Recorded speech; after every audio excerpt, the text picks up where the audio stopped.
자, 이번 시간에는요, 우리 부동산 세법 쪽집게 백선 특강 해서 들어가도록 하겠습니다. 시험 보시기 전에 최종 마무리 정리한다라고 생각하시고요. 여기서 몇 개 맞았다가 중요한 것이 아니라 틀린 부분은 여러분 반드시 핵심 이론 등을 통해서 꼭 다시 한번 정리해 주시길 부탁드리면서 자, 본 강의 들어가도록 하겠습니다. 자, 일단 우리 첫 번째 문제, 다음 중 부동산 관련 조세의 납세에 관한 설명 틀린 거 물어봤죠, 여러분? 자, 이거는 우리 조세 총론에 할당된 문제죠. 그래서 부동산 관련 조세에 대한 납세에 관한 설명으로 틀린 거 물어봤네요, 여러분. 실제 기출문제와 비슷하다라고 생각하시면 되겠습니다. 자, 다만 항상 제가 강조하는 거, 항상 문제 풀 때 여기 제시된 조건만 가지고 문제를 푸시는 것이고요. 제시되지 않은 조건은 고려하라, 고려하지 말라, 고려하지 말라라는 거 다시 한번 여러분께 강조합니다. 자, 1번 부동산을 증여에 의하여 취득하는 경우는 그 계약일에 취득세 납세만 성립한다. 자, 여러분 우리 취득세 납세만 성립은 언제 되죠, 여러분? 행위 시점 취득하는 때가 되는 거죠. 그러면 이때 취득하는 때인데 이게 뭐죠, 여러분? 증여로 취득하는 거죠. 그럼 우린 증여는 언제 취득한 걸 보죠? 그렇죠? 계약일에 취득한 걸 보는 거죠. 그래서 증여한 취득 시기는 바로 계약일이고 그 계약일에 바로 취득세 납세만 성립이 되는 거죠. 그래서 1번은 맞는 말이 되는 걸 확인할 수 있겠습니다, 여러분. 그렇죠? 1번은 맞았죠. 2번, 종합부동산세의 결정 고지에도 불구하고 과세표준과 세액을 정부에 보할 때 신고를 하는 경우는 납세 의무자가 신고하였을 때 납세가 확정된다 그랬죠, 여러분. 자, 1번은 여러분 납세 의무의 성립을 물어본 거죠. 근데 2번은 뭐죠, 여러분? 납세 의무의 확정을 물어봤다. 이런 걸 구분하셔야 되는 거죠. 그러니까 납세의 성립은 그 당해 세목의 성격을 보고 판단하시는 것이고 납세의 확정은 당해 세목의 부가징수를 보고 판단하였죠. 그러면 여러분 종합부동산의 원칙이 뭐죠? 정부 부가과세죠. 따라서 원칙은 관할 세무서 등의 결정 고지, 이게 원칙인 거죠. 그래서 결정에 의해서 세액이 어떻게 되죠? 확정이 되는 거죠. 근데 종합부동산은 예외적으로 뭐가 가능하죠, 여러분? 신고가 가능한 거죠. 따라서 이렇게 세무서장의 종합부동산세를 계산해서 뭘 보내줘서 여러분 고지서를 보낸 거죠. 그럼 그 결정에서 종합부동산세가 확정되는 게 원칙인데 그 고지서에 관계일시 없이 납세의무자 하면 신고를 하면 납세의무자 신고를 하면 정부의 고지는 있었던 걸로 보고 없었던 걸로 보고 납세의무자 뭐해서 신고해서 확정이 되는 거죠. 그래서 바로 2번도 맞는 말이죠. 아주 중요하죠. 종합부동산세는 원칙의 정부 부가과세, 다만 예외적으로 납세의무자가 선택하면 뭐가 가능하다면 신고 납부가 가능합니다. 그랬죠. 3번 재산세는 보유세죠. 과세 기준으로부터 7년이 되는 날까지 부과를 하지 아니하면 부과할 수 없다 그랬죠, 여러분. 자, 이거는 바로 제척 기간을 말하는 거죠, 여러분. 그러면 재산세 제척 기간은 몇 년이죠, 여러분? 5년이죠, 여러분. 7년이 아니라 5년이 된다는 걸 잊지 마시고요.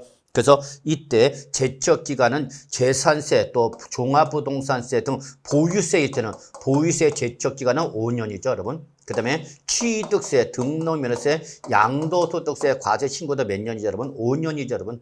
그 7년은 뭐였죠? 무신고, 취득세, 등록면허세, 양도세, 무신고일 때 제척기간은 7년이지만 재산세는 무조건 보유세 5년이 되는 걸 잊지 마시기 바랍니다, 여러분. 그래서 3번이 틀린 말로서 정답이 되는 거죠. 자, 4번 부동산을 50만 원 취득했다. 그럼 부동산 취득가격이 50만 원 이하니까 뭐가 되는 거죠, 여러분? 면세점이죠. 그러면 취득세 과세를 한다 못한다? 못하는 거죠. 그럼 뭐라도 내라, 여러분? 등록 면허세라도 내라 그 얘기죠, 여러분. 그래서 바로 이 부동산이 취득가격이 50만 원 면세점 대상일 때는 취득세로 과세를 못하기 때문에 등록 면허세 과세 대상에 포함하는 거죠, 여러분. 꼭 기억해 두시기 바랍니다, 여러분. 자, 그래서 4번은 맞는 말이죠. 5번 5억 원 이상의 양도소득세 징수권은 신고 납부기한의 다음 날부터 10년 동안 행사하지 않으면 소멸시효 완성이다. 자, 여러분 여기서 이거는 소멸시효 완성을 물어본 거죠. 그러면 소멸시효 기간은 원칙이 몇 년이죠, 여러분? 5년이죠. 단 고액일 때는 국세, 지방세 몇 년으로 가는 거죠, 여러분? 10년이 되는 거죠, 여러분. 이때 지방세의 고액은 얼마고 그러면 5천만 원 이상이고 국세일 때 여기서 양도소득세는 뭐를 말하는 거고 국세를 말하는 거고 국세가 5억 원 이상은 뭐를 말하는 거고 고액을 말하는 거고 그러면 이때 고액은 소멸시효 기간이 몇 년이다, 여러분? 10년 되는 거죠. 다만 이때 소멸시효 기간 기산점은 신고 기한의 다음 날부터 따진다라는 걸 좀 확인해 두시기 바랍니다, 여러분. 아시겠죠? 그래서 5번도 맞는 말이죠. 그래서 1, 2, 3, 4, 5번은 최근에 기출된 문제의 유형과 비슷하니까요. 한번 정리해 주시기 바랍니다. 그래서 1번 문제 요 정도 마무리하고요. 자, 다음 문제 2번 넘어갔습니다. 자, 지방세 기본법 등에 따른 가산세와 가산금에 관한 설명서 옳은 것은 몇 개인가? 물어봤죠, 여러분. 자, 별표 하나 정도만 표시해도 될 것 같습니다, 여러분. 자, 역시 2번도 조세 총론에 관련된 문제다라고 보시면 되겠네요. 자, 기업 해당 지방세를 감면하는 경우에는 그 가산세도 감면 대상에 포함한다. 아니죠. 당의 본세인 국세나 지방세가 무슨 대상이다? 감면 대상이라도 가산세는 감면 대상에 포함한다, 포함하지 않는다? 포함하지 않는 거죠. 그러니까 기억은 맞아서 틀려서 틀린 거죠. 지금 옳은 걸 물어보고 있죠. 그다음에 니은 단순 무신고 가산세는 신고하지 아니한 납부세. 즉 무신고 납부세액의 단순 무신고했을 때 몇 프로죠? 20%죠. 20%. 네, 그렇기 때문에 역시 니은도 틀렸네요, 여러분. 그렇죠? 디귿 가산금이죠, 여러분. 여기는 가산금은 납세 고지서에 따른 납부 기한까지 납부를 하지 않았거나 또는 과소납부했을 때 과소납부한 경우 그 납부하지 아니한 미납세액이나 또는 과소납부세 부족세액의 100분의 50이다. 아니죠. 우리 일반 가산금은 100분의 30 몇 프로죠, 여러분? 3%가 되는 거죠. 그래서 디귿도 틀린 말이 되겠네요, 여러분. 자, 그 다음에 리을 중가산금은 납세 고지서에 따른 납부 기한까지 납부를 하지 아니하거나 미납 또는 과소납부했을 때의 고지서별 세목별 세액이 자 얼마 여러분 올해부터 개정이 되었고 45만 원 이상이 되는 거죠. 납부를 하지 아니한 세액 45만 원 이상일 때는 그 미납세액 납부하지 아니한 세액 미납세액 또는 부족 납부세액에 대해서 자 만분이 얼마 여러분 66이죠. 만분의 77에 따라 개정된 거죠. 요 두 가지가 올해 2024년도 개정된 내용이기 때문에 한번 여러분들 한번 정리해 보렵니다. 그 다음에 이 중가상은 납부 기한이 지난 날부터 몇 개월이 1개월이 지날 때마다 월수로 계산한 거죠. 여러분 연체 월수 일수가 아니라 연체 월수가 바로 중가상금 계산의 특징이죠. 이때 연체 월수를 무제한으로 가는 것은 아니고 몇 개월 한다 여러분 60개월 한도로 한다. 5년 한도로 하는 거죠, 여러분. 그래서 리을은 맞는 말이죠. 그래서 옳은 것을 물어봤기 때문에 바로 2번은 답 한 개가 되나 여러분? 그래서 바로 2번이 답이 되는 걸 확인할 수 있겠습니다. 그렇죠? 자, 3번 문제 보겠습니다. 자, 다음 사례에 의한 부동산이 지방세 이 체납 처분을 통하여 매각 시 매각 대금의 배분 순위를 옳게 표시하고 있는 것을 물어봤죠, 여러분. 자, 그래서 이 문제는 지방세 체납 처분에 따른 매각 시 매각 대금의 배분 순서를 물어봤네요, 여러분. 자, 요거는 뭐 시험에 출제될 가능성 높은 부분이 아닌데 다만 주의할 사항이 있다는 걸 좀 확인해 주시고 그래서 별표 하나 정도만 역시 조세 총론이 할당된 문제가 되겠네요. 다만 임차권은 주택임대차 보호법에 따른 대항 요건과 확정 일자를 갖췄다라는 거죠. 그래서 대항력과 우선 변제권 갖췄네요. 그 다음에 제시되지 않은 사항은 고려하지 말랍니다. 자, 그러면 2020년 5월 달에 은행 대출금 2억을 받으면서 저당권 설정했습니다, 여러분. 그래서 이 근저당권 설정되는 거죠. 바로 담보채권이죠, 여러분. 담보채권이요. 그 다음에 2021년 6월, 요거부터 늦은 거죠, 여러분. 그래서 주택임대차 보증금으로서 3억 원의 임차권 설정됐습니다, 여러분. 3억 원의 임차권 설정되어 있다.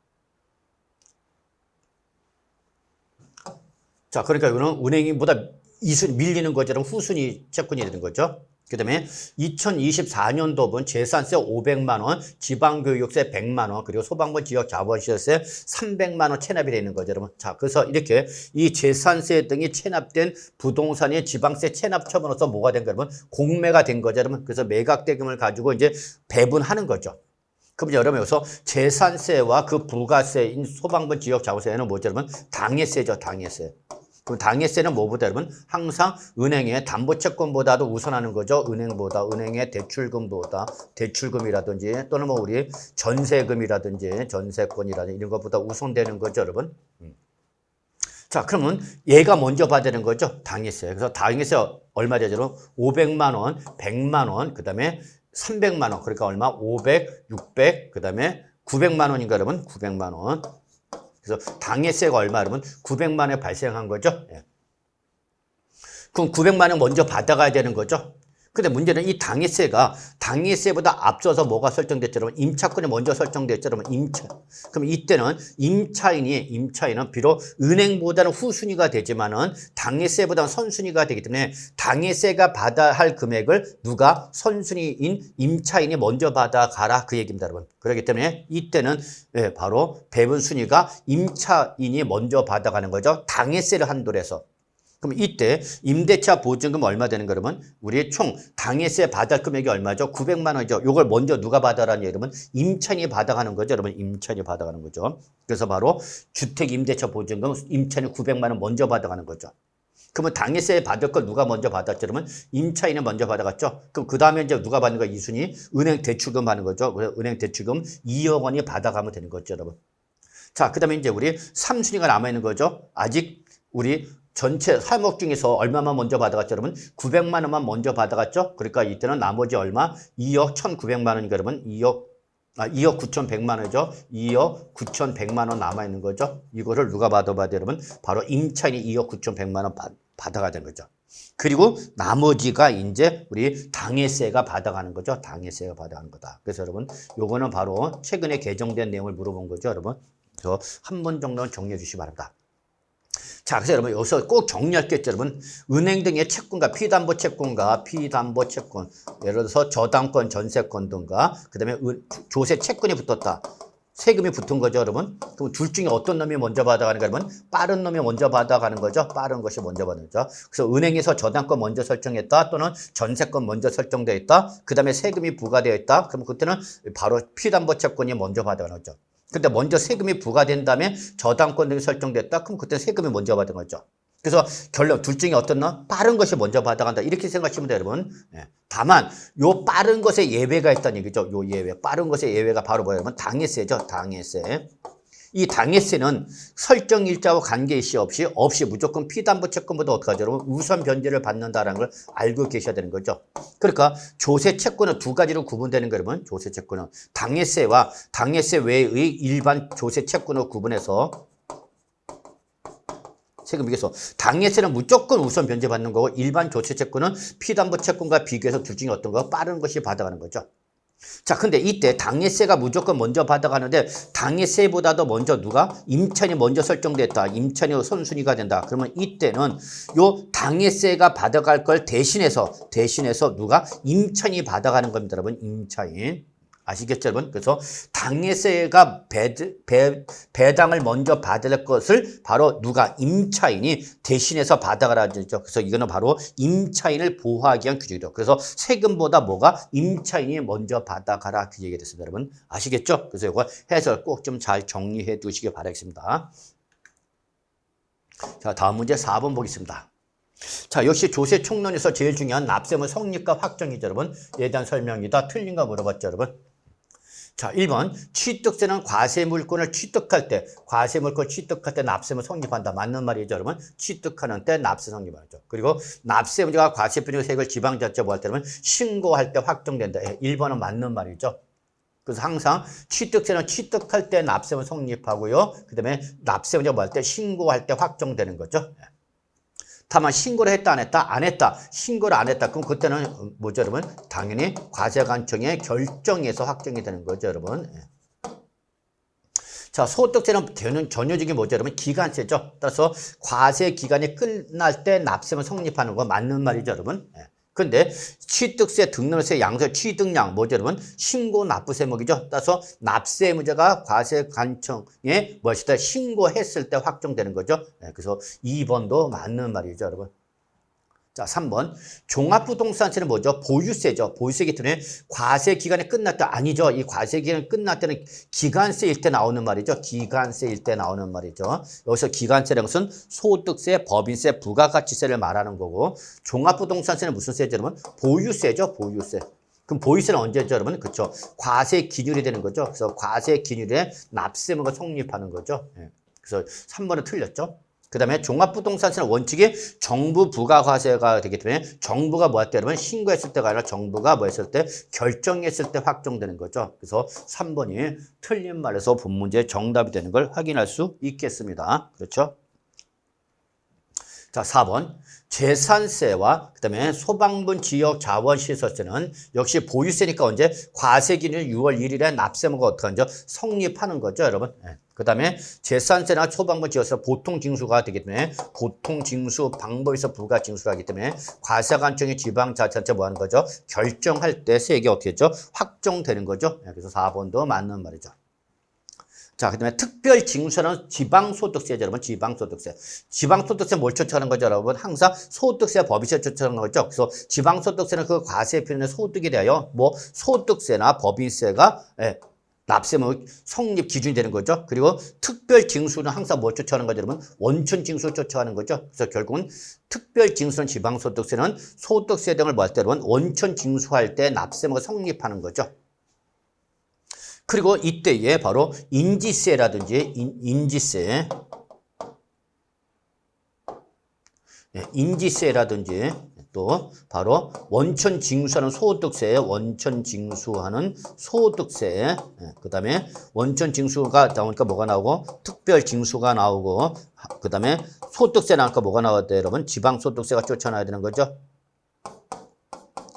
이 세 가지는 특징이 뭐죠, 여러분? 납세무가 뭐하면 성립하면 특별한 절차 이시 없이여서 특별한 절차는 뭐를 말하는 거예요, 여러분? 납세 의무자 신고나 과세관청의 결정을 받는 거죠. 그런 거 이시 없이 자동으로 확정되는 특징을 갖고 있죠, 여러분. 그래서 인지세, 원천징수는 소득세, 특별징수는 지방소득세 특징, 납세무가 뭐하면 성립하면 특별한 절차 이시 없이 자동 확정이 되는 거다라는 걸 꼭 좀 기억해 두시기 바라겠습니다. 아시겠죠? 그래서 4번은 우리 답이 몇 번? 3번이 틀린 거고요. 1번, 2번, 그 다음에 4번, 5번 다 맞는 말이 되는 거죠, 여러분. 이렇게 좀 정리해 두시기 바랍니다. 그래서 여러분 조세 총례에서 어쨌거나 납세무 성립 확정은 제일 중요한 부분이다 라는 거 잊지 마시기 바랍니다. 성립과 확정은 가장 기본적인 조세 총례에서 계속적으로 반복적으로 출제되는 부분이기 때문에 꼭 기준을 알고 정리해 주시기 바랍니다. 자, 다음 문제 5번을 풀어보겠습니다. 자, 요거는 뭐 일회성 문제로 보시면 되겠습니다. 여러분, 지방세 기본법상 이의신청과 심판청구에 관한 설명서 옳지 않은 거 물어봤죠, 여러분. 이거는 뭐 별표 하나 정도 없어요, 여러분. 이거는 시험 보시기 전에 한번 살짝 정리하고 들어가시기 바랍니다. 평소에는 저는 뭐 무시해도 큰 무리는 없지 않을까 생각합니다. 그냥 개무시하다가 시험 보시기 전에 한번 살짝 확인하고 넘어간다라고 생각하시기 바랍니다. 자, 1번 지방세 기본법이나 지방세 관계법의 처분으로서 위법 또는 부당한 처분을 받았거나 또는 필요한 처분을 받지 못해서 납세의무자의 권리나 이익이 어떻게 돼요, 여러분? 침해당한 거죠. 이때 바로 권리 또는 이익을 침해당한 납세의무자는 우리 지방세 기본법에 따라서 뭐 할 수 있죠, 여러분? 이의신청 또는 심판 청구를 할 수 있는 거죠. 그래서 지방세 기본법상 불복 절차는 둘 중에 하나입니다. 뭐 여러분? 이의신청 또는 심판 청구 둘 중에 하나입니다. 꼭 기억해 주셔야 합니다.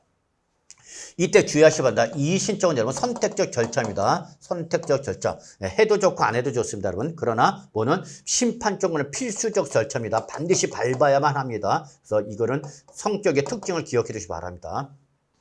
2번 지방세 기본법에 따른 통고 처분이라든지 여러분 범칙행위에 대한 통고 처분이죠. 범칙행위에 대한 통고 처분이라든지 또는 과태료 부과 처분 이런 것은 우리 지방세 기본법상 이의신청 또는 심판 청구 대상에 포함되지 않습니다. 즉 제외된다. 그래서 통고 처분이라든지 과태료 부과 처분은 우리 이의신청 또는 심판 청구라는 지방세 불복 절차 청구 대상에서 어떻게 한다면 제외된다라는 걸 참고로 기억해 두시기 바라겠습니다, 여러분.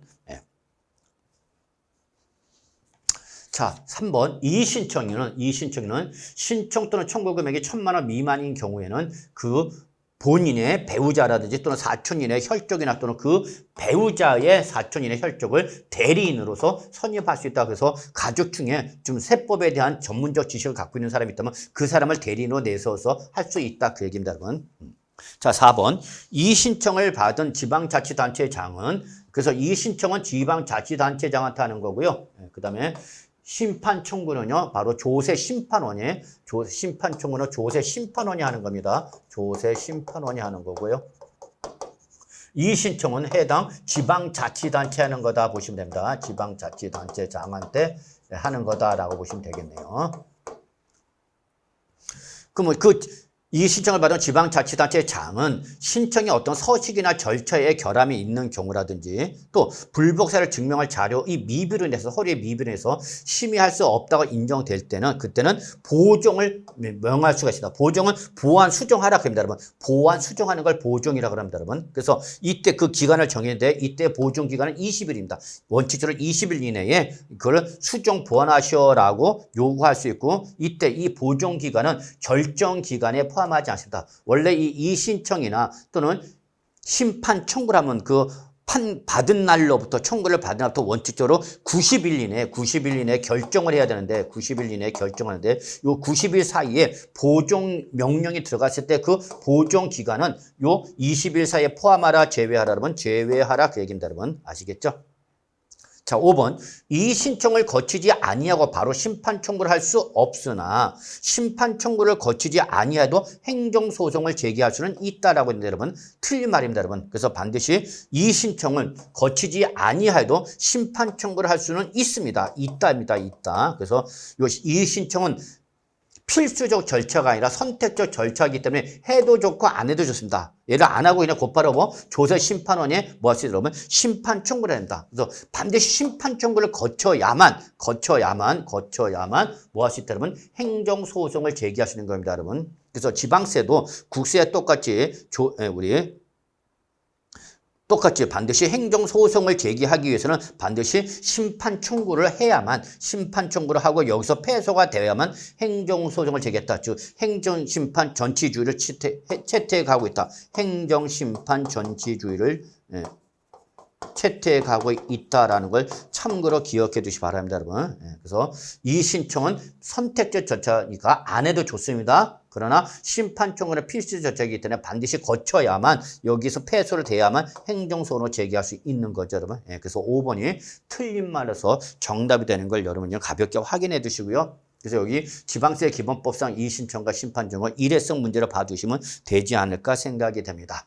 최근에 시험에 나왔었네요. 자, 이제 6번 넘어가겠습니다. 자, 6번은 부동산 활동에 따른 조세 분리자. 여러분, 이걸 뭐 별표 하나 정도만 표시해도 큰 문제 없겠습니다. 옳은 거 물어봤습니다. 몇 개인가 물어봤죠? 자, 1번.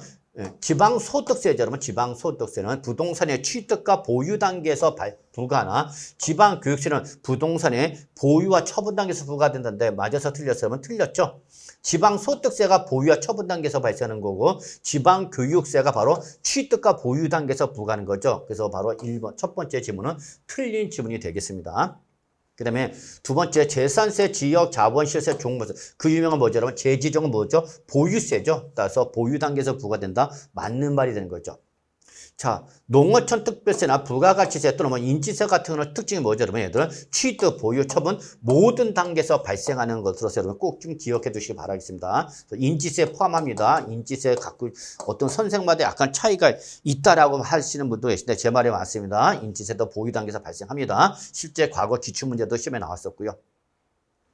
5번 부동산을 양도하는 자가 개인이다. 그럼 일단 소득세가 부과되는 거죠. 근데 뭐로 인해서 사업행위를 양도했던 그때는 뭐로 가셔야 되는 거죠, 여러분? 종합소득세로 부과되는 거죠. 그래서 마지막 지문도 맞는 지문이죠. 그래서 결국은 옳은 지문은 몇 개죠, 여러분? 3개. 그래서 답은 4번이라는 걸 확인할 수 있겠습니다. 자, 다음 문제 넘어가겠습니다.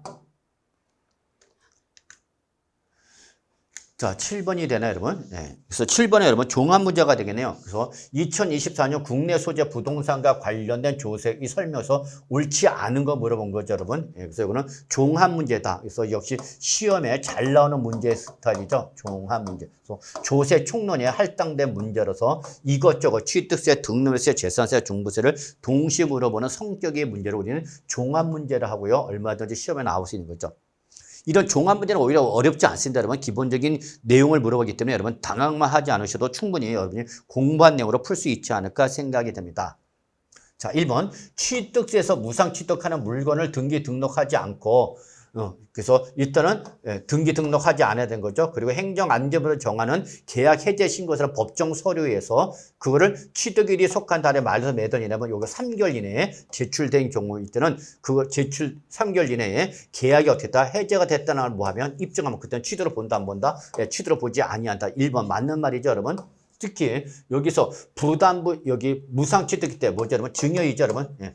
증여일 때에 계약 해제 입증 기한은 바로 말일로부터 매달린다, 여러분. 3개월 이내다. 요거 역시 이번 2024년도 개정된 내용을 물어봤네요, 여러분. 한번 참고해 주시기 바랍니다.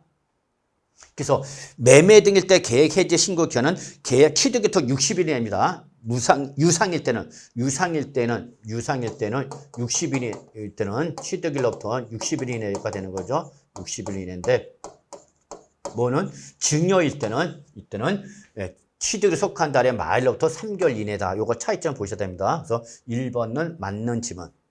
2번 취득세 부과 제척기한에 경과한 물건의 등기 등록이라든지 이때 등록세의 과세 표준은 등록 당시의 가액과 취득 당시 가액이 어떤 가액이다, 여러분? 높은 가액이다라는 거, 여러분. 역시 이것도 이번 2024년도 개정된 내용이 되죠, 여러분. 그래서 제척기간의 만료, 그러면 취득세 제척기간의 만료가 됐으니까 취득세를 못 내고 몰려내야 되면 등록 면허세를 내야 되는 거죠. 그러면 등록면허세 과세 표준은 원칙적으로 등록 당시의 가액인데 얘는 취득세 과세 대상이었던 놈이기 때문에 취득 당시 가액과 같이 비교해서 둘 중에 어떤 거, 여러분? 높은 가액으로 하도록 이번 2024년도 개정된 내용이니까 여러분 꼭 좀 정리해 두시기 바라겠습니다. 그래서 2번도 옳은 질문이 되겠습니다. 자, 3번. 지방자치단체장은 재산세 납부세액이 250만 원을 초과하는 경우에는 납부할 세액의 일부를 납부기한이 지난 후 2개월 이내에 분할 납부할 수 있다 그랬죠. 그럼 재산세 분할 납부는 250만 원 초과할 때 분납할 수 하는 거죠. 이때 분납기는 2개월 이내가 아니라 올해 개정이 돼서 여러분 3개월 이내가 되는 거죠, 여러분. 예, 그래서 3번이 틀린 말로서 여러분 꼭 정리해 주셔야 됩니다. 역시 2024년도 개정된 내용을 한번 물어봤네요. 그래서 여기는 다 지금 개정된 걸 물어봤다라고 해도 큰 무리는 없겠습니다. 4번은 아닙니다만. 자, 4번. 종합부동산세에서 1세대 1주택제로 보는 자가 소유한 일시적 2주택 상속받은 주택 또는 지방저가주택은 과세 표준과 세액을 계산할 때 주택수에 포함하지 않는다. 즉, 뭐를 보라는 얘기 여러분? 1세대 1주택제로 봐라. 그죠? 그래서 과세 표준 계산하고 세율 적용할 때도 이러한 과세 표준 계산할 때 1세대 1주택제로 봤던 일시적 2주택 등은 주택수 계산한다, 제외된다. 그 얘기죠, 여러분. 4번 맞는 말이죠. 요거는 뭐 올해 개정된 건 아니죠. 그렇지만 여러분이 알고 계시죠. 2022년도 말에 개정된 거죠. 자, 5번. 양도소득세 주택이 아닌 건물, 즉 상가 등을 말하는 거죠. 얘를 사실상 주거로 사용하게 되거나 또는 공부상의 용도를 주택으로 변경하는 경우 그 보유 기간을 물어본 거죠. 그래서 비주거용에서 주거용으로 용도 변경했을 때의 보유 기간은 해당 자산을 사실상 주거로 사용한 날, 즉 사실상 주로 사용한 날 분명하지 않다. 그때는 그 자산의 공부상 용도가 변경된 날부터 양도일까지다. 그래서 이때는 비주거용에서 주거용으로 바뀌면은 비주거에서 주거용으로 바뀌어서 양도를 하게 되면 이때의 보유 기간은 당초 취득한 날부터 양도일까지가 아니라 주거용으로 전환된 날로부터 양도할까지 기간. 요걸 가지고 보유 기간 따지라 그 얘기입니다, 여러분. 역시 이것도 이번 2024년도 개정된 내용이 되겠습니다, 여러분. 아시겠죠? 5번 맞는 말이네요. 그래서 여러분 문제 7번은 다 이번 2024년도 개정된 내용군 중에서 시험에 나올 수 있는 중요한 것만 한번 정리했다 이렇게 생각해 두시기 바라겠습니다. 자, 다음 문제 8번 풀어보겠습니다. 자, 역시 국내 소재 부동산 관련 조세에 대한 답의 설명 중 옳은 거 물어봤죠, 여러분. 다만 제시된 사항만 고려한다. 자, 1번. 증여될 채무를 인수하는 부담부 증여로 인한 취득의 경우에는 취득일로부터 60일 이내에 취득세를 신고하고 납부한다. 자, 요게 올해 개정된 거죠, 여러분. 그래서 취득일로부터 60일 이내가 요게 원칙이죠, 여러분. 원칙이죠. 근데 뭐면 부담부 증여했던 증여와 똑같이 증여와 동일하게 바로 취득일에 속한 달의 말일로부터 매달 이내 여러분 3개월 이내가 바로 취득세 신고 기한이 되는 거죠. 그래서 1번은 맞았다 틀렸다 틀린 지문이다라는 걸 확인할 수 있겠습니다. 자, 2번. 취득 가액이 50만 원 이하인 등록일 때 등록세의 과세 표준은 등록할 당시의 가액을 한다 그랬습니다, 여러분. 그래서 이거는 면세점이 되는 거죠, 여러분. 취득 가액이 면세점이다. 그러면 이때 등록세를 과세할 때 과세 표준은 여러분 등록 당시가 아니라 이거는 취득 당시가 되겠습니다, 여러분. 그래서 우리 취득세를 과세하는 소유권 취득 등기, 그래서 뭐 광어양이라든지 외국인 소유 차량 등의 수입 연무 취득이라든지 또는 우리 요 면세점 적용 대상일 때에 등록에서 과세표는 등록 당시가 아니라 어느 당시다 여러분? 바로 취득 당시다라는 거 잊지 마세요 여러분. 다만 취득세 제척 기간이 만료가 됐을 때는 이때는 취득 당시 가액과 등록 당시 가액 중 어떤 가액으로 간다? 높은 가액으로 간다. 꼭 기억해 두시기 바랍니다 여러분. 그래서 2번도 어쨌거나 틀린 지문이 되는 거죠. 등록 당시가 아니라 이는 취득 당시다. 자, 3번. 과세경제 법령에 따른 1세대 1주택의 소유자로서 시가평액의 9억을 초과하는 주택을 제외한 경우는 재산세를 납부유예할 수 있다라고 됐습니다, 여러분. 여러분, 여기서 이것도 개정됩니다. 그래서 1세대 1주택자이기만 하면 여러분, 그 시가평액의 9억을 초과하는 경우에도 9억을 초과하는 주택도 제외 대상이 아니라 포함이 됩니다, 여러분. 포함 대상. 즉, 납부유예 대상에는 시가평액의 9억을 초과하는 경우도 포함되도록 이번에 개정됐습니다, 여러분. 그래서 역시 3번도 틀린 말로서 답은 아니죠, 여러분. 5번 과세 기준 현재 주택분 재산세 납세 종합부동산세 납부할 의무가 있다. 그렇죠. 주택분 재산세 납세 문제가 종합부동산세 주택분 납세 문제가 되는 거죠. 그래서 항상 종부세는 뭐를 전제로 한다? 재산세를 전제로 하는 거죠, 여러분. 그래서 4번이 옳은 말이 되겠습니다.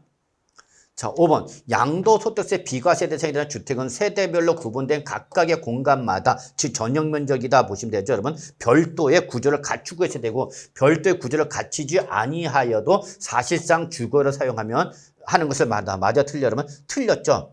올해부터는 반드시 세대별로 구분된 각각의 공간마다 별도의 구조를 갖추어야 됩니다. 갖추어야 하고요. 갖추어야 하고 and 사실상 뭐로 사용되면 주거용으로 사용하도록 개정되어 있는 거죠, 여러분. 그래서 우리 세대별로 별도의 출입문이라든지 화장실 또는 취사시설에 반드시 설치가 되어 있어야만 주택을 볼 수 있다는 거죠, 여러분. 그래서 8번은 역시 옳은 것은, 여기는 틀린 말이죠. 그래서 옳은 것은 4번. 그래서 답은 4번이라는 걸 확인할 수 있겠습니다. 자, 역시 9번. 다음은 우리 국내 소재 부동산 관련된 조세들은 역시 조세 총론으로서 종합 문제가 되죠. 옳은 거 물어봤네, 여러분. 다만 제시된 사항만 고려하시오라고 됩니다, 여러분. 자, 1번. 취득세 납세 의무가 있는 법인은, 취득 당시 가액을 증명하시는 장부와 관련된 증거서를 어떻게 하죠, 여러분? 작성해서 갖춰둬야 되는 거죠. 맞는 말이죠, 여러분. 그래서 1번 법인은 반드시 취득 당시 가액 증명서는 장부나 관련 증거서를 어떻게 한다? 작성 갖춰두는 거죠. 자, 이걸 이행했다, 이행하지 않았다. 그러면 이때는 뭐가 부과돼? 가산세 몇 프로 되죠, 여러분? 10%의 가산세가 부과된다는 걸 기억해 두시기 바랍니다, 여러분. 그래서 1번은 맞는 말이네, 여러분. 이때에 여기 장부와 관련된 증거 서류가 이번에 개정되면서 조금 더 명문화됐는데 그 내용이 뭐 시험에 나올 만큼 중요한 내용은 아니까 참고로 봐두시면 되겠습니다. 2번 같은 등록에 관계되는 재산이 둘 이상의 지방자치단체에 걸쳐 있어서 등록 면허세를 지방자치단체별로 부과할 수 없을 때 어떡하냐. 원칙은 어디죠? 우리 등록세 같은 경우는 등록 관청 소재지가 돼야 되는데 부동산 소재지가 돼야 되는 건데 이게 지방자치단체에 2개 이상에 걸쳐 있다 보니까 특정한 지방자치단체로 부과할 수 없어요. 이때는 납세원의 주소지를 등록 면허세에 납세한다. 아니죠. 이때 납세원의 주소지는 나와 못 나와? 그러면 못 나오는 거죠, 여러분. 그럴 때는 반드시 어떻게 되는 거죠? 바로 등록 관청 소재지가 되는 거죠. 그래서 9번은 등록 관청 소재지가 납세지가 되는 거다라는 걸 기억해 두시기 바라겠습니다. 2번은 틀린 말이죠. 3번 고지서 한 장당 재산세를 징수하기 2,000원인 경우에는 이때는 해당 재산세를 징수하지 아니한다. 이때 2,000원 미만일 때 징수하자는 게 바로 뭐죠, 여러분? 재산세 그 유명한 소액 징수 면제 규정이죠. 이때 바로 소액 징수 면제 규정이 적용이 되는 소액은 2,000원 미만일 때죠, 여러분. 2,000원 미만일 때 적용을 안 하는 거기 때문에 2,000원이면 징수를 해야 돼, 안 해야 돼? 해야 되는, 징수하지 않은 것은 그래서 2,000원이면 징수를 한다, 안 한다? 해야 되는 거죠. 그래서 징수하지 아니한다가 아니라 징수하여 한다죠. 그래서 3번도 틀린 말이 되는 거죠. 자, 4번 종합부동산세에서 무신고 가산세는 적용하나 과소신고 가산을 적용하지 않는다. 바뀌었죠, 여러분. 그래서 무신고 가산세는 적용하지 않는 거죠. 적용하지 않습니다. 왜? 종합부동산 원칙이 정부 부과 과세가 되기 때문에 납세원자가 원칙으로 신고를 하는가 안 하는가? 안 하는 거죠. 그러니까 신고 자체를 안 했다 해서 무신고 가산을 적용하는 것은 아니죠. 근데 굳이 예외적으로 납세원을 뭐예요? 선택을 뭐 할 때 신고를 하는가 해서 적게 신고를 하면 이때는 과소신고 가산 적용되는 거죠. 그래서 적용한다와 적용되지 아니한다 가 바뀌었네요, 여러분. 그래서 4번도 틀린 말이죠. 자, 5번 양도소득세에서 취득할 당시에 조정 대상적에 있는 공동상속주택의 거주기간은 공동상속주택을 소유한 것으로 보는 사람이 거주한 기간으로 판단한다는데 이것도 이번에 2024년도 개정된 내용이 되겠네요, 여러분. 그래서 양도소득세 취득 당시 어디에 있으면 조정 대상적이 있으면 여러분 이때는 어떻게 되죠, 여러분? 2년 이상을 거주해야 되는 거죠. 이때 2년 이상 거주를 하는데 갑과 을과 뭐 이런 사람이 공동 상속을 받았다는 얘기죠, 여러분.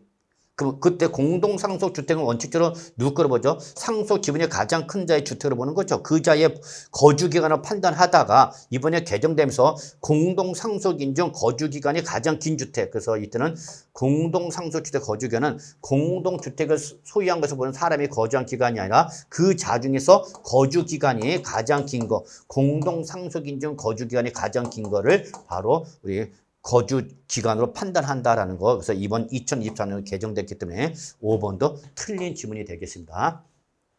그래서 9번은 답이 1번이 되는 걸 뭐 어렵지 않게 확인할 수 있겠습니다. 자, 이제 10번부터 이제 우리 취득세가 되겠네요, 여러분. 그래서 10번부터는 취득세가 되죠. 그래서 지방세법상 취득세 납세에 관한 설명이 다 오는 것은 자, 여러분 별표 3개 정도 좀 표시해 두시고요. 잘 정리해 두시기 바라겠습니다. 1번 도시 및 주거환경정비법에 따른 정비사업 시행으로 해당 사업의 대상이 되는 부동산 소유자가 관리처분 계획에 따라서 공급받는 자본은 건축물이죠. 예, 그래서 이렇게 정비법에 따라서 재건축, 재개발 사업에서 지금 재건축 주택이 완성된 거죠. 그럼 건축물은 누가 여러분? 그 소유자가 뭐하죠, 여러분? 승계 취득한 거로 본다. 아니죠. 건물은 지금 재건축 다시 진 거잖아요, 여러분. 그러니까 이건 무슨 취득이 여러분? 원시 취득이 되는 거죠, 여러분. 예, 그래서 1번은 요 건축물은 원시 취득이 되는 거고요. 이때 토지는 원래 조합원 토지에 한 거기 때문에 여러분 그 소유자가 전체 토지가 아니라 증가분만이죠, 여러분. 증가된 토지분만 원시 취득이 아니라 원래 토지는 있었던 거니까 무슨 취득이 여러분? 승계 취득이 되는 거죠, 여러분. 네, 그래서 1번 틀린 말로서 여러분이 꼭 좀 정리해 주시기 바라겠습니다. 자, 2번 주택법에 따른 주택조합이 해당 조합 원료로 취득한 거죠. 그럼 그때 조합주택용 부동산 중 여기 조합원에게 귀속되지 아니한 부동산. 이건 뭐죠, 여러분? 비조합원용을 말하는 거죠. 그럼 비조합원용은 조합원이 취득한 걸 보는 것은 어떻게 하죠, 여러분? 제외되는 거죠. 그래서 이때는 조합원이 취득한 걸 보는 것에서 제외되는 거죠, 여러분. 그래서 비조합원용은 누가 취득한 걸로 봐요, 여러분? 그때는 조합이 취득한 걸로 봐야 되는 거죠. 그래서 우리 주택법상 주택조합이나 정비법상 재건축조합이 취득하는 조합주택용 부동산은 조합원용으로 나오면 조합원, 그러나 비조합원용이 나오면 조합이 취득한 걸 본다라는 거죠. 2번도 틀린 말이죠. 3번 건축물을 건축하면서 그 건축물에 부수되는 정원이나 부속시설물 등을 조성 설치했다. 지금 이 정원이나 부속시설물 어디에 조성 설치했다 했으면 건축물에 설치했다 그랬죠, 여러분. 그러면 그때 그 정원이나 부속시설물 어디에? 토지가 아니라 건축물에 포함이 되는 거죠. 건축물에 포함이 되는 것으로 이때는 토지 지목을 사실상 변경하는 바가 그 토지 소유량. 이거는 건축물의 부수가 되는 것이 아니라 뭘 때면 토지에 조성 설치할 때 얘기죠, 여러분. 그래서 이 3번도 틀렸다. 그래서 정원이나 부속시설물을 건축물에 부수했다 그러면 그때는 토지가 아니라 건축물에 포함되는 것으로 건축물 취득자가 무슨 취득한 걸로 보는 거죠, 여러분? 원시 취득한 걸로 봐야 되는 거죠. 자, 4번 도시개발법에 따른 도시개발사업소 환지 방식의 시행으로 인한 토지 이 지목 변경으로 지목의 사실 변경 들은 그 환지 계획에 따라서 공급될 자본은 이게 결론이죠. 환지는 이때는 사업 시행자가 그러나 채비지나 보류지는 조합원이 바뀌었죠, 여러분. 환지는 누가 취득한 걸 보는 거고 조합원이 취득한 걸 보는 거고 채비나 보류지는 누가 여러분? 이때는 요거는 사업 시행자가 취득한 걸로 봐야 되는 거죠. 그래서 사업 시행자와 조합원이 바뀌었다라는 걸 여러분 확인할 수 있겠습니다. 그래서 4번도 틀린 말이죠. 5번 외국인 소유의 취득세 과세 대상인 차량 등을 직접 사용하거나 또는 국내 대여 시설 이용자에 대여서 소유권을 이전받는, 여기에 이번에 개정된 거죠. 그래서 여기서 소유권을 이전받는 조건을 임차하여 수입했다. 여기서 임차하여 수입하는 건 뭐를 말하는 거예요, 여러분? 리스를 말하는 거죠. 근데 이 리스 기간이 끝난 다음에 소유권을 취득하면 이거는 무슨 리스, 여러분? 금융 리스가 되는 거죠, 여러분. 금융 리스. 이때 바로 요 리스는 금융 리스일 때 한해서만 취득세가 과세가 되는 거고, 운용 리스는 도로 반납을 하는 거기 때문에 취득이 아닌 거죠. 그래서 반드시 취득한 걸로 보는 것은 무슨 취득일 때면 금융리수일 때만 취득한 걸로 보고 이게 이번 2024년도 개정된 내용이 되겠네요, 여러분. 그래서 5번이 옳은 말로서 본 문제 정답이 되는 걸 확인하시기 바라겠습니다. 아시겠죠? 자, 11번 갑니다. 취득세의 취득의 개념이죠, 여러분. 별표 2개 정도. 가장 옳은 거 물어봤네요, 여러분. 옳은 거. 자, 1번 민법 등 관계 법령에 따른 등기 등록 등을 이행하지 아니한 경우라도 어떻게 하면 사실상 취득하면 우리는 취득을 본다 안 본다? 본다죠, 여러분. 본다. 그래서 실질 과세 원칙에 따라서 등기 등록이 이행되지 않았어도 사실상 취득했으면 취득한 걸 봐야 돼 안 봐야 돼? 봐야 되는 거죠. 그래서 1번은 틀린 지문이 되는 걸 뭐 어렵지 않게 확인할 수 있겠네요. 2번 차량, 기계장비, 항공기, 주문위에서 건져 선박이죠. 얘는 원시 취득일 때는 취득으로 보고 안 보고 그죠, 여러분? 무슨 취득일 때 여러분? 승계 취득일 때 안에서만 취득으로 보는 거죠, 여러분. 그래서 실수요자 앞으로 판매가 될 때부터 취득세 과세를 하는 거기 때문에 2번도 틀린 말이 된다는 걸 뭐 여러분 어렵지 않게 확인할 수 있겠네요. 3번 유상승계 취득 매매 등을 말하는 거죠, 여러분. 매매 등으로서 해당 취득 물건을 등기 등록 아직 하지 않고 취득일부터 며칠이냐, 여러분? 60일 내에 화해 조서 등 법정 서류로 계약이 어떻게 됐다? 해제가 됐다는 걸 뭐야, 여러분? 입증하는 거죠. 그러면 취득으로 본다 안 본다? 안 본다. 바로 3번이 옳은 말로서 본 문제 정답 되는 걸 뭐 어렵지 않게 확인할 수 있겠습니다. 그렇죠, 여러분?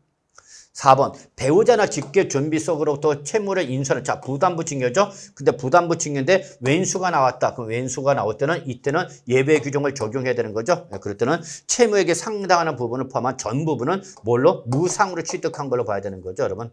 그래서 4번은 틀린 말이죠. 그러나 배우자나 직계존비속이 아닌 다른 사람이 나오면 그때는 맞는 말이 된다는 걸 잊지 마세요. 부담부 증여 항상 우리 배우자나 직계존비속이냐 아니냐에 따라서 원칙이냐 예외냐가 달라지니까 꼭 잘 정리해 주시기 바라겠습니다, 여러분. 아시겠죠?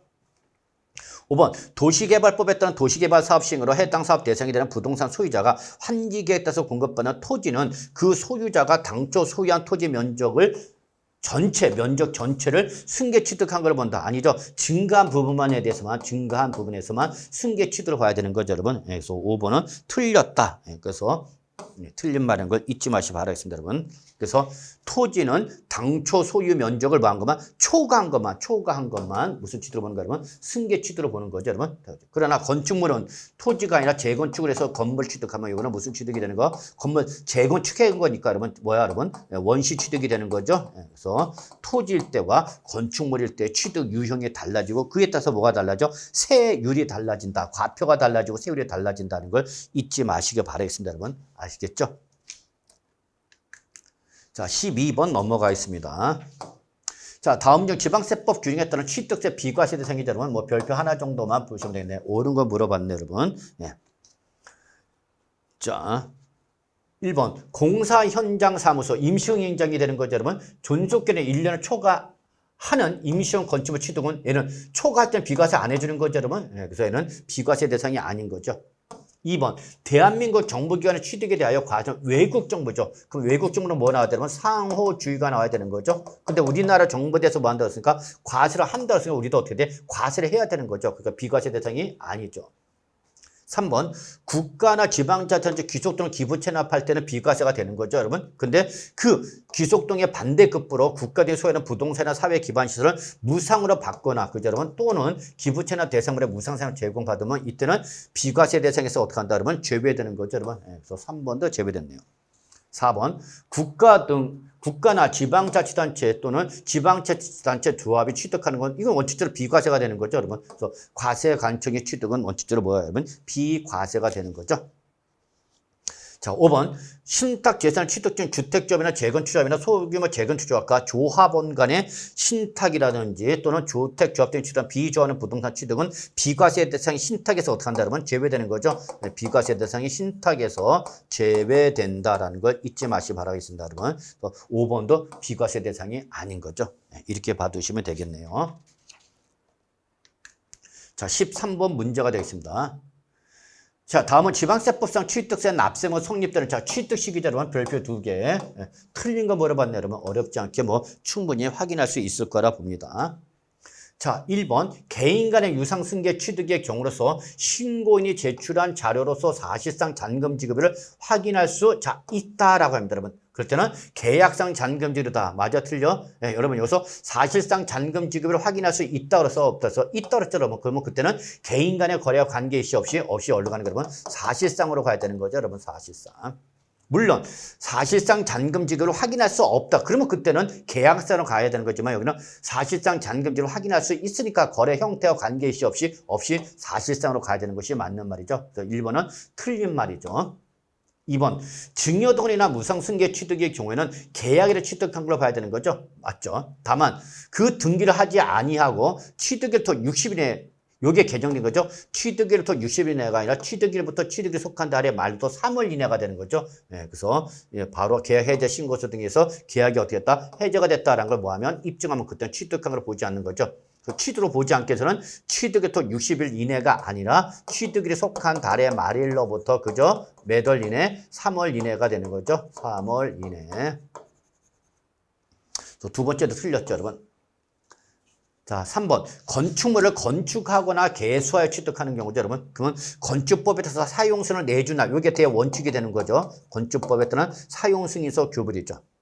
다만 사용승인서를 내주기도 전에 먼저 뭐였다? 임시사용을 받았다. 그럼 당연히 빠른 날 승일이죠. 그리고 이거와 사실상 사용일을 비교해서 둘 중에 어떤 날이면 빠른 날이 되는 거죠, 여러분. 예, 그래서 바로 3번은 옳은 말이 되는 걸 뭐 어렵지 않게 확인할 수 있겠습니다. 그렇죠? 예.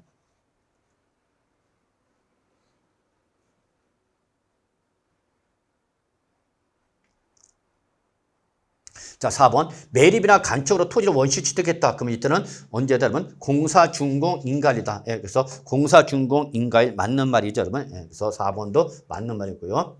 5번. 토지 지목병에 따른 취득일 때는 토지 지목이 사실상 변경이 아니라 공부상 변경일지 어떤 날? 빠른 날 맞는 말이죠, 여러분. 예, 그래서 결론. 여러분, 요거는 답은 13번은 1번과 2번 답이 두 개가 되겠습니다, 여러분. 그래서 요거는 개정된 건데 요 개정된 거를 반영을 못했네, 여러분. 그래서 13번은 답이 여러분 우리 1번으로만 되었습니다만 몇 번까지 여러분 2번까지 틀린 말이라는 것을 기억해 두시기 바랍니다. 그래서 요 취득일부터 60일 이내가 아니라 취득에 속한 달의 말에서 3개월 이내 요게 이번 2024년 개정된 거기 때문에 2번도 틀린 말이 되겠습니다. 그래서 여러분 13번은 답 1번과 2번 두 개로 수정을 좀 부탁드리겠습니다. 죄송합니다. 이거는 에러가 되겠네요. 자, 14번 보겠습니다. 자, 14번. 지방세법상 부동산 취득할 때 취득 당시 가액이죠. 바로 이게 뭐죠? 과표가 되는 거죠.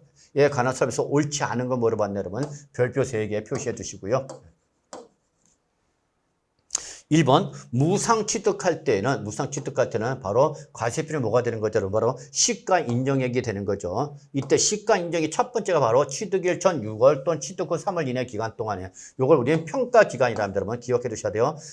그래서 시가 인정의 평가기는 원칙은 취득일 전 6월, 그 다음에 취득 후 3월 이내의 기간 동안에 취득한 부동산에 대하여 매매, 감정, 경매 또는 공매 사실이 있을 때 그 매매 거래가의 감정가 평균액 또는 경매 공매 가격을 뭐로 본다 그러면 시가 인정하는 거죠. 그래서 결론은 원칙, 무상 취득했을 때는 원칙이 뭐다 그러면 시가 인정액이 된다라는 거 잊지 마시기 바랍니다.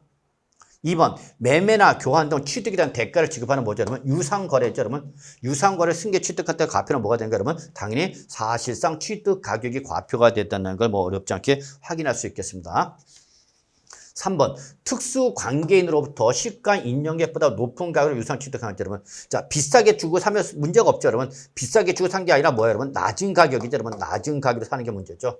그래서 이때 그 시가 인정액과 사실상 취득 가격의 차익이 절대적 기준금액 여러분 얼마? 3억 원 이상이죠. 5억 원이 아니라 3억 원 이상 또는 시가 인정액 몇 프로면 5% 이상이죠. 예, 그럴 때는 시가 편액이 아니라 이때는 뭐가 되는 거예요, 여러분? 바로 시가 인정액이 취득세 과표가 되는 거죠, 여러분. 예, 그래서 3번은 틀린 말이 되는 거죠. 그래서 본 문제의 정답이 되는 걸 여러분 확인할 수 있겠습니다. 꼭 기억해 두시기 바랍니다. 그래서 이거는 사실상 취득 가격이 예외 규정을 말한다라고 보시면 되겠네요. 그 다음에 5번 원시 취득한다. 그러면 그때는 뭐죠? 그러면 당연히 사실상 취득 가격을 취득 당시 가액인 과표로 보는 거죠. 5번 법인이 앉아 누구를 말한다 그러면 개인이죠. 자, 개인의 토지 이 지목을 사실상 변경하는 것으로 그 변경으로서 증가한 가에 해당하는 사실상 취득가를 확인할 수 있으면 그 가액이고 없으면 그때는 취득 당시 가액은 바로 토지 지목이 사실상 변경된 기준에서 지목이 변경되는 이 토지의 시가 표준액에서 지목이 변경되기 전에 시가 표준액을 뭐한금에 뺀 금액을 하는 거죠, 여러분. 그래서 5번도 맞는 말이죠. 4번, 5번 다 맞고요. 1번, 2번, 3번이 틀린 말에서 정답이 되는 걸 확인할 수 있겠습니다. 자, 15번이 되겠습니다. 자, 다음 중 취득세 과세표는 시가 인정액으로 할 수 있는 취득을 모두 묶은 것은 여러분 이거는 별표 하나 정도만 표시해 주시기 바랍니다. 그래서 항상 요 시가 인정 기본이 무상 취득이 되는 거죠. 다만 취득 물건에 대한 시가 표준액이 1억 원을 초과하고 있다라는 거 잊지 마시고요. 그래서 첫 번째, 특수관계인 간의 거래로 그 취득에 대한 조세보다 부당하게 감소시키는 행위로서 또는 개선한 것을 지방자치단체에 인정한다. 방금 전에 앞에 봤던 바로 시가 인정, 사실상 취득가과 시가 인정의 차액이 절대적 기준금이 얼마? 3억 원 이상이 되거나 또는 시가 인정액 5% 이상 차이가 났을 때는 그때는 부당해산 부인 규정을 정하는 거죠. 그럼 이때는 뭐다 여러분? 바로 부당행위 계산 부인이 적용될 때는 이때는 뭐죠? 시가 인정액을 과표는 앞에서 봤었죠, 여러분? 그래서 기억은 맞는 말이죠. 그 다음에 상속을 제외한 무상취득 역시 시가 인정액을 과표로 하는 거죠. 그 다음에 디귿, 법인이 아닌 자, 즉 누구죠? 개인이죠. 건축물을 건축하여 취득하는 것으로서 사실상 취득가를 확인할 수 없다. 자, 요때는 바로 과세표는 뭘 하느냐? 이때는 바로 요는 시가 인정액이 아니라 여러분 이때는 시가 표준액이 되겠습니다. 여러분 시가 표준액. 그래서 디귿은 해당이 되지 않네요. 그 다음에 건축물을 개수했다. 건축물을 개수했다. 이건 뭐죠, 여러분? 건축안과 똑같이 원시 취득 보는 거죠, 여러분. 그래서 원시 취득이 때문에 뭐가 되는 거예요, 여러분? 사실상 취득 가격이 되는 거죠. 사실상 취득 가격이 과표된 거다. 그래서 리을도 틀린 말이 되네, 여러분. 그래서 결론은 우리 시가 인정액으로 하는 것은 우리 기억과 니은 1번이 답이 되는 걸 확인할 수 있겠습니다. 자, 그래서 이번 시간은 여기까지 하도록 하겠습니다.